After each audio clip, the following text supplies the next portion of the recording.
దేశమంతా ఉగ్రదాడులకి స్కెచ్ వేస్తున్నటువంటి సందర్భంలో మరొక కీలకమైనటువంటి అడుగు పడుతుందా?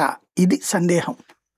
ఏదైతే మొన్న ఈ మధ్యన చెప్పుకున్నాం విదేశాల్లో అమెరికాలోనో, ఫ్రాన్స్‌లోనో ఇంకో చోట రైల్లో కనబడ్డోళ్ళని పొడి చేయడం, బ్రిటన్ లాంటి చోట్లన అంటే తీవ్రవాదపు రూట్ మారిపోతుంది. బాంబులు పెట్టి పేల్చడమే కాకుండా ప్రతి ఒక్కళ్ళు మీరు ఉన్మాదులుగా మారండి.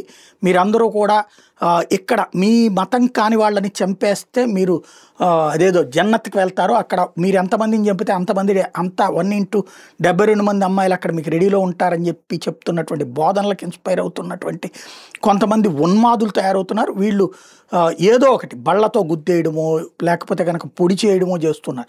ఇప్పుడు అట్లా కర్ణాటక దగ్గర జరిగినటువంటి ఇన్సిడెంట్ సంచలనం సృష్టిస్తుంది. తాజాగా జరిగినటువంటి ఇన్సిడెంట్ మీదన ఇప్పుడు కర్ణాటక దగ్గరన అంటే కర్ణాటక అంటే ఒక రకంగా చెప్పాలంటే ఇప్పటికే అక్కడ ఉన్నటువంటి ప్రభుత్వమే వీళ్ళని కాపాడుకొచ్చేటటువంటి ప్రభుత్వం అనుకోవచ్చు. అట్లాంటి సందర్భంలో తాజాగా జరుగుతున్నటువంటి వ్యవహారం కీలకమైనటువంటిది. ఇన్సిడెంట్స్ని క్రియేట్ చేయడానికి జరిగినటువంటి ఇష్యూ అనమాట. సోహైల్ అహ్మద్ అనేటటువంటి వాడు ఏది బెంగళూరులో కంపేగౌడ ఎయిర్పోర్ట్ ఇంటర్నేషనల్ ఎయిర్పోర్ట్ దగ్గర ఉన్నట్టుండి కత్తి తీసి కనబడ్డోళ్ళని పొడి చేయడం ప్రారంభించాడు. ఆ ఎదురుగుండా బలైనటువంటి వాళ్ళు ఇద్దరు ట్యాక్సీ డ్రైవర్లు, వాళ్ళు తీవ్రంగా గాయపడ్డారు.